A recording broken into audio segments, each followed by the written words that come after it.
Hello students, as you all know that we are doing our chapter government budget and we have already done its introduction and today we are going to start the objective of government budget. Okay, तो हमने अपनी last class में पढ़ा था कि government budget जो बनाती है वो मेन दो चीज़ों को ध्यान में रख के बनाती है. उसके पास दो होते हैं. पहला पास्ट के रिकॉर्ड्स को ध्यान रखना, ओके, और दूसरा फ्यूचर के रिगार्डिंग प्लान करना. इन दो चीज़ों को ध्यान रखती है वो कि भाई पास्ट में जो हुआ था उसके ऊपर देखा जाएगा कि हमने कहाँ कहाँ ज़्यादा खर्च करा है या कहाँ हमने मिस्टेक करी है. उन मिस्टेक को ओवरकम करने की कोशिश करते हैं और फ्यूचर में हमें वो गलतियाँ ना करें उसके रिगार्डिंग हम कोशिश करते हैं. सेकंड हमने पॉइंट पढ़ा था कि जो बजट होता है वो क्या होता है हमारे लिए, हमारा एस्टिमेटेड होता है. एस्टिमेट होता है कि इसमें आप ये नहीं कह सकते भाई बजट है फाइनल हो गया, नहीं. इसी तरीके से काम चलेगा. ये ज़रूरी नहीं आप सिर्फ प्लान तैयार कर रहे हैं, वो प्लान अकॉर्डिंग भी हो सकता है और अपोजिट भी हो सकता है. ठीक है, तो बजट क्या है, एस्टिमेशन होता है. नेक्स्ट चीज़ जो हमने इससे पढ़ी थी कि ये दो चीज़ों पर और काम करता है. किस पर? आपकी रेवेन्यू और आपके एक्सपेंडिचर. ये कुछ मेन पॉइंट्स हमने इसे पढ़े थे कि इसमें दो चीज़ें इंपॉर्टेंट रहती है कि भाई रेवेन्यू यानी कि उसकी रिसीट्स और एक्सपेंडिचर यानी कि उसके खर्चे. इन चीज़ों को ध्यान में रखकर हम क्या करते हैं, अपना बजट तैयार करते हैं. नॉर्मली हम अपने घरों में भी जो बजट बनाते हैं वो इसी चीज़ को ध्यान में रख के बनाया जाता है. जैसे कि भाई आपके पास कितनी इनकम आ रही है और आपको कहाँ कहाँ उनको खर्च करना है. तो अगर इनकम ज़्यादा है तो आप क्या करेंगे, पैसे को बचा लेंगे, भाई सेविंग करनी स्टार्ट कर देंगे. और अगर इनकम कम है और खर्चे ज़्यादा हो रहे हैं तो खर्चों को मिनिमाइज़ करने की कोशिश की जाएगी या फिर पहले से जो सेविंग कर रखी थी वहाँ से हम अपने खर्चों को पूरा करेंगे. ओके, सो आज का टॉपिक है ऑब्जेक्टिव. स्टार्ट करते हैं अपने ऑब्जेक्टिव को. सबसे पहला ऑब्जेक्टिव हमारे पास high rate of GDP growth. हम जो बजट बनाते हैं, बजट बनाने के पीछे हमारा मेन ऑब्जेक्टिव क्या होता है, high rate of GDP growth. कहा भी जाता है कि अगर किसी की इन्वेस्टमेंट ज़्यादा है, इन्वेस्टमेंट ज़्यादा होगी तो क्या हो जाएगी, उसकी जीडीपी भी ग्रोथ कर जाएगी. इन्वेस्टमेंट ज़्यादा है तो जीडीपी बढ़ेगी, इन्वेस्टमेंट कम है तो जीडीपी क्या हो जाएगी, कम हो जाएगी. किस तरीके से, मान लीजिए एक छोटा सा एग्जांपल लेते हैं. किसी पर्सन की इनकम 1000 रुपीज़ है. ओके, अब इसने क्या करा, 600 इसने क्या कर लिया, खर्च कर दिया. 400 इसके पास सेविंग हो रही थी. अब इसने 400 कहीं इन्वेस्ट कर दी. इनकम तो इसकी 1000 रुपीज़ ही है, 400 इसने कहीं पे इन्वेस्ट करे, वहाँ से इसके पास मान लेते हैं 1000 की या फिर चलिए ज़्यादा नहीं 500 की इनकम आने लगी. होता है, हम कहीं पैसे इन्वेस्ट करते हैं तो वहाँ से रिटर्न ज़्यादा भी आता है. ठीक है, अब जो इनकम पहले सिंपल थी 1000 की थी, अब वो इनकम कितने की हो गई, 1500 की. अब भी अगर ये 600 खर्च करेगा तो आगे इन्वेस्ट करने के लिए इसके पास पैसे क्या हो गए और ज़्यादा, और इसकी इनकम क्या हो जाएगी, बढ़नी स्टार्ट हो जाएगी. इसी तरीके से गवर्नमेंट भी क्या करती है, अपनी इनकम का जो कंजप्शन पार्ट है उसको कंट्रोल करती है. भाई जितना ज़रूरी है वहाँ खर्च किया जाए या फिर डेवलपमेंट कराई जाए ताकि वहाँ से उसके पास भी क्या आने हो जाए, इनकम आनी स्टार्ट हो जाए.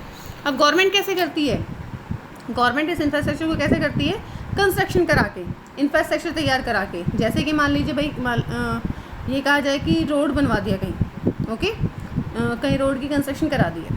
मान लीजिए यहाँ पर कोई एक इंडस्ट्री लगा दीजिए यहाँ से. अब इस रोड पर जो टैक्स, टोल टैक्स जा रहा है उससे पैसे आएंगे. दूसरा अगर यहाँ पर कोई इंडस्ट्री है तो वो क्या करेगी, बाहर दूसरी जगहों पर अपने लिंक क्रिएट कर सकती है, अपने सामान को पहुँचा सकती है. तो ये सब क्या करेगी, उसकी गवर्नमेंट की इनकम में बढ़ाना स्टार्ट करेगी, उसकी इनकम को इंक्रीज़ करेगा. तो ये गवर्नमेंट ने क्या करा, इन्वेस्टमेंट किया और इस इन्वेस्टमेंट ने क्या कर दिया, उसकी जीडीपी को ग्रोथ करा दिया. ओके, एक बार इसकी डिटेल को अच्छे से पढ़ते हैं. Through its revenue and expenditure policy, revenue और एक्सपेंडिचर पॉलिसी के ध्यान में रखते हुए ही the government strive to achieve the high rate of GDP growth. मैंने बताया कि गवर्नमेंट जो बजट बनाती है वो किसके बेस पर बनाती है, रेवेन्यू और एक्सपेंडिचर के बेस पर को ध्यान में रखकर ही, इन्हीं चीज़ों को ध्यान में रखकर वो किसके ऊपर टारगेट करती है, अपनी हाई रेट ऑफ जीडीपी, अपनी जीडीपी को बढ़ाने की कोशिश करती है. It make investment expenditure on infrastructure, इसलिए वो क्या करती है, इन्वेस्टमेंट पे खर्चा करती है. और वो खर्चा किस चीज़ के नाम से करती है, इंफ्रास्ट्रक्चर के नाम से करती है. जैसे रोड्स बनवा दिए, डैम्स बनवा दिए, ब्रिज बनवा दिए, बाकी अदर चीज़ें करवा दी. ठीक है, तो investment friendly environment is generate in the economy. तो इकनॉमी में क्या होता है, पूरी इकनॉमी में इन्वेस्टमेंट का एक माहौल क्रिएट हो जाता है. So higher investment leads to the higher GDP growth. अब जितनी आपकी इन्वेस्टमेंट होगी उतनी आपकी जीडीपी क्या करेगी, ग्रोथ कर जाएगी. ओके, सो फर्स्ट पॉइंट हमारा अच्छे से क्लियर हो गया. पहला पॉइंट हमें क्या बताता है, high rate of GDP growth. इसका मतलब इन्वेस्टमेंट गवर्नमेंट ज़्यादा करती है ताकि उसकी इनकम आनी स्टार्ट हो जाए, और इनकम आनी स्टार्ट हो जाएगी तो उसका जीडीपी भी क्या कर जाएगा, इंक्रीज़ कर जाएगा. नेक्स्ट स्टार्ट करते हैं अपना second point, balance regional growth. Balance regional growth का मतलब, अब एक बात बताइए भाई, कंट्री है, इतनी बड़ी कंट्री है, ठीक है, अब उसमें अगर एक पार्ट बहुत अच्छे से ग्रोथ कर जाए, दूसरा पार्ट ग्रोथ ना करे, तो वो कंट्री की ओवरऑल डेवलपमेंट नहीं मानी जाती। इसलिए जब बजट बनाया जाता है तो स्टेट के हर पार्ट से बजट बनवाया जाता है। जब सबका बजट आ जाता है फिर एक फाइनल बजट तैयार होता है।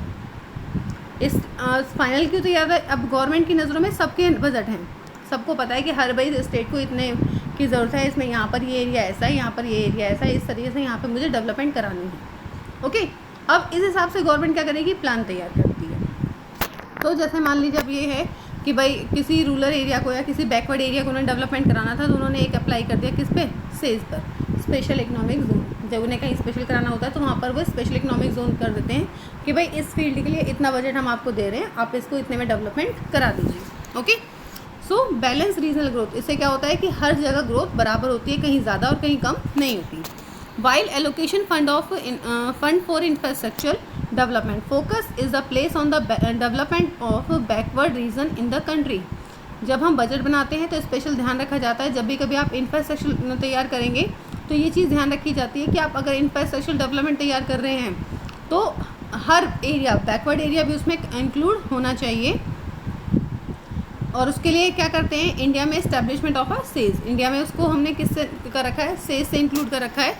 सेज का मतलब स्पेशल इकोनॉमिक जोन, जहाँ पर आप क्या करते हैं, बैकवर्ड एरिया को ग्रोथ करने के लिए एक important steps toward the development of backward region, कि सेज क्या करता है, इम्पॉर्टेंट स्टेप उठाता है बैकवर्ड एरिया को डेवलप कराने के लिए।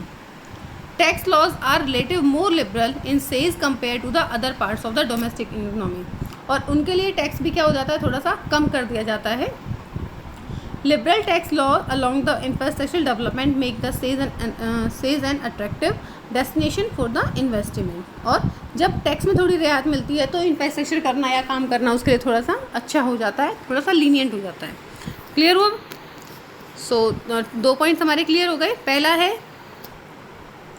High rate of GDP, okay, second है बैलेंस रीजनल ग्रोथ, थर्ड है हमारे पास point reallocation of resources. in market economies, allocation of resources to production of the different commodity is determined by the forces of supply and demand। भाई हम जो भी demand और supply करते हैं, चीज़ों की डिमांड आ रही है, उनकी हम सप्लाई कर रहे हैं, वो सारी चीज़ें एक्चुअली में किसके ऊपर डिपेंड करती हैं, हमारे रिसोर्सेज के ऊपर। अगर रिसोर्सेज नहीं होंगे तो हम सप्लाई नहीं कर पाएंगे, तो हम डिमांड्स को फुलफिल नहीं कर पाएंगे। ओके, तो resources are allocated to the production of those goods which yield high profits. इसलिए क्या किया जाता है, उन चीज़ों को प्रोड्यूस किया जाता है, उन चीज़ों के रिसोर्सेज को ज़्यादा ढूंढा जाता है जिनसे आप क्या कर सकते हैं, ज़्यादा से ज़्यादा लोगों की डिमांड फुलफिल कर सकते हैं और ज़्यादा से ज़्यादा प्रॉफिट अर्न कर सकते हैं। Profit is the powerful force of production activity, social welfare lose it the significance. अब देखिए, दो हमें पता है कि एक प्राइवेट और गवर्नमेंट दोनों अलग अलग काम करते हैं। अब प्राइवेट का जो मेन मोटिव होता है वो क्या होता है, प्रॉफिट अर्न करना, जबकि गवर्नमेंट का मेन मोटिव क्या होता है, सोशल वेलफेयर देना, हर एक को वेलफेयर करना, हर एक की ग्रोथ सोचना। ठीक है, तो इसलिए जो हमारा प्रोडक्शन सेक्टर होता है वो क्या करता है, वो प्रॉफिट वाली चीज़ों पे ध्यान देता है। वो देखता है भाई किस फील्ड में जाकर मुझे प्रॉफिट ज़्यादा मिल सकता है, मैं ऐसी कौन सी चीज़ों के ऊपर ज़्यादा जाऊँ। The government correct the allocation of resources through its tax policy. High tax are leave on the production of the luxury goods. इसलिए गवर्नमेंट क्या करती है, इसलिए गवर्नमेंट एक पॉलिसी अपनाती है, क्या करती है कि जो लग्जरी थिंग्स होती हैं उनके ऊपर टैक्स रेट क्या कर देती है, ज़्यादा, और जो बेसिक ज़रूरत की चीज़ें होती हैं उनके ऊपर टैक्स रेट क्या कर देती है, कम। अब भाई पता है जो लग्जरी थिंग्स खरीद रहा है, ऑब्वियसली बात है उसके पास इनकम अच्छी होगी, अब वो टैक्स भी पे कर सकता है और गवर्नमेंट की इनकम भी स्टार्ट हो जाएगी। और अगर कोई इंसान बेसिक ज़रूरत की चीज़ें खरीद रहा है तो उस पर टैक्स रेट क्या हो जाता है, कम, ताकि हर एक की जो बेसिक ज़रूरतें हैं वो पूरी की जा सकें। ओके स्टूडेंट्स, आज हम सिर्फ ये 3 पॉइंट्स ही करेंगे, आप इन तीनों को अच्छे से पढ़ लीजिएगा। पहला पॉइंट है हमारे पास high rate of GDP, second है balance regional growth and third है रीएलोकेशन ऑफ रिसोर्सेज। आप इनको अच्छे से तैयार करेंगे। और आज के लिए आपका होमवर्क है, आप मुझे बताएंगे डिमांड और सप्लाई एक दूसरे से लिंक किस तरह से करती हैं। Okay, demand and supply link किस तरीके से एक दूसरे के साथ ये जुड़ी हुई है, आज का क्वेश्चन ये है। Okay students, so I hope आपको आज का टॉपिक समझ आ गया होगा। Thank you, have a nice day.